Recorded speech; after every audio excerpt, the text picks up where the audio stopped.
Let me guess, you just interviewed for a company or went through multiple interviews with a company and you haven't heard back. Essentially, you've been ghosted. Now you're wondering what in the world is going on and how unprofessional is that? In this video, I'm going to walk you through 7 reasons why employers or recruiters ghost candidates after they've interviewed with them and what you can do about it. I'll specifically be going over what to do if you've already had an interview with a company and you're not hearing back, not if you are not hearing back from companies at all. If you're looking for support on why you're not hearing back after you apply for a role, then there'll be a link in the description here with a video that you can go listen to on that problem and solutions there. But if you have been interviewing and you're just getting ghosted by companies or recruiters, then this video is for you. There will be a bonus script at the very end, by the way, if you stick around with me, where I will share a script that you can send to recruiters or hiring managers for roles that you have been ghosted for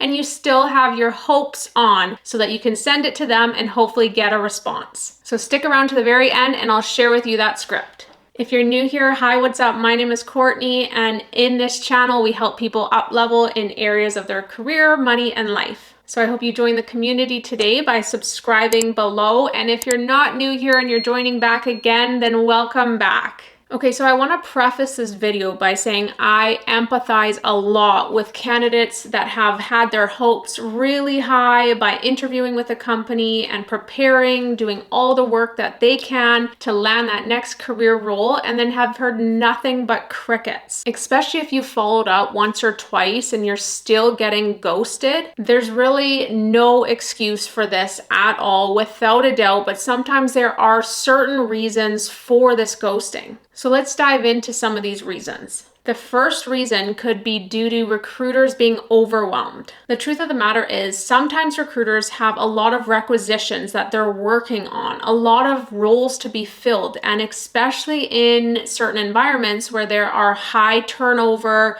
roles or a lot of candidates and a lot of ongoing requisitions, then sometimes they can let candidates, and especially really good ones, slip through the cracks. As a result of them being so overwhelmed and trying their best to fill as many roles as they can for the company, sometimes this just happens. They ghost candidates and they don't follow up with them saying where they're at in the interview process. Honestly, this is usually due to lack of resources and being understaffed in certain departments more than their intention to neglect candidates, especially when they are recruiting for roles that are often maybe minimum wage or there's a lot of turnover. So as soon as they hire one candidate, next thing you know, they're getting let go or quitting, and then the process continues. So this huge volume game is a major reason why some recruiters just don't get back to all of the candidates that they have interviewed with. And again, no excuse, but it is a very, very common thing. And this probably happens even more when that recruiter is very overwhelmed and they don't even have a proper system to help them stay organized. So say, for example, a company doesn't have the budget and they are using Excel or email to keep track of their candidates. Well, this isn't an efficient way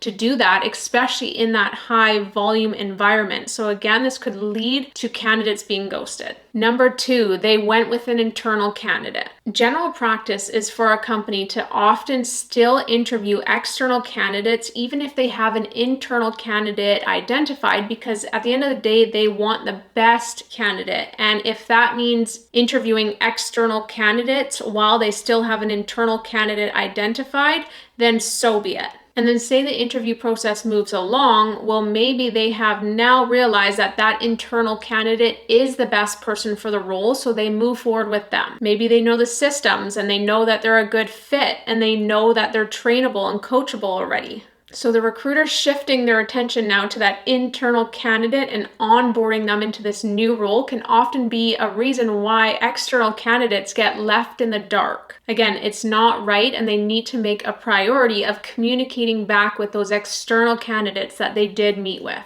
Reason number 3, the position was put on hold or canceled. Changes in a company's budgets, priorities, or strategic direction can often lead to a position being canceled or put on hold, and sometimes a recruiter doesn't even know that this happened. Especially in this economy that we're living in right now, when things are really tight and not a lot of companies are hiring in general. Sometimes companies want to hire, they put a posting out, they interview with people, and then next thing you know, candidates are ghosted because they've gone a different direction. And maybe a recruiter is hesitant to reach out to candidates to let them know that because there's some kind of legal reason or bigger picture reason that they just can't speak about. Maybe there was a merger, acquisition, or the sale of a company, period, which leads them to just ghost candidates, which again, they should be able to just let them know why they are not moving forward with that position anymore. But this could be a very common reason why candidates get ghosted. Reason number 3, they've hired somebody already.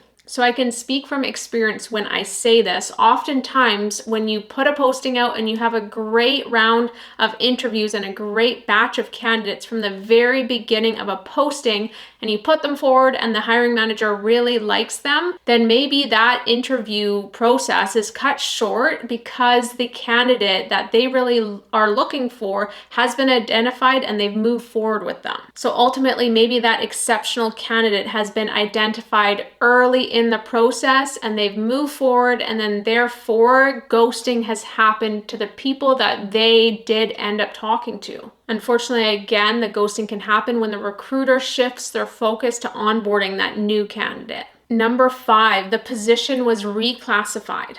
Sometimes when a company is often growing or the company is restructuring, then they will put out a posting and soon realize that what they posted for is just not what they need anymore, and they need to reclassify to a higher or even lower role than what they've put out there. Recruiting is not a perfect process, so I have seen that before, and maybe if a recruiter was interviewing with somebody for that first posting that went out there, then that can lead to being ghosted because they reposted for a different role. And hopefully instead of ghosting, they just let you know this. Number 6, the hiring manager or hiring team is on vacation. I'd be lying if I said that this wasn't a common reason why a lot of candidates get ghosted or there's major delays in the recruitment process, because managers do get vacation time or they have to travel for business. So when one of these two situations occur, then oftentimes candidates can get ghosted, or they're just not sure what the timeline of that person coming back from their time off is.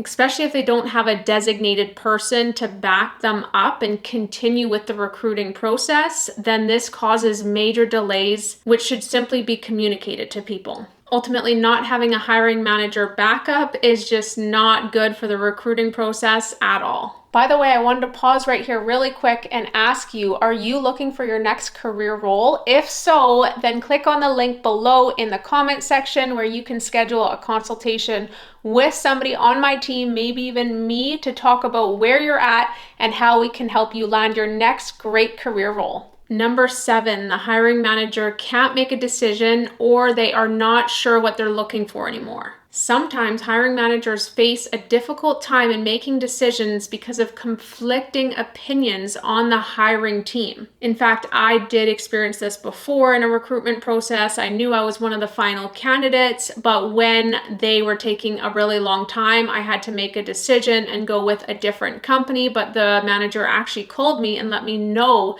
that the delays were actually due to having kind of too many cooks in the kitchen. What he meant by this is he had too many conflicting opinions on who to move forward with, and then they felt like they lost me because of that. This indecision of people on the hiring team can lead to ghosting because the recruiter gets confused, the hiring manager gets confused, and then there's just no communication back to the candidates. Especially when one candidate brings these strong qualities to the table and then the next candidate brings these great qualities to the table. Well, who do we go with? This kind of thinking often leads to delays, confusion, and then again, potentially ghosting great people in the interview process. Okay, so here's that bonus script that I promised at the beginning of the video, which can hopefully prompt a response from the recruiter or hiring manager that you've been connected with. Hi Jane, I am reaching out and following up with you as I interviewed with you and Joe for the engineering lead role last Thursday. I haven't heard anything back and I'm hoping that you can just please let me know where my application stands in the process by Friday. I would greatly appreciate it. No worries if you've moved forward with someone else. I just want to know where I'm at in the process as I am very interested in the role and can bring a lot of value to the company. Looking forward to hearing from you, and then sign your name. What this does is it gives them a deadline to respond to you, it follows up with them directly, and it also reinforces how interested you are in that role. Plus saying, let me know either way, in or out, it hopefully allows them to feel more comfortable to just let you know either way. Okay, thanks so much for tuning into this video. I really appreciate it. Again, the link is in the comments if you are looking for your next career role and you'd like some professional help. Make sure you tune into this next video and I can't wait to see you in it.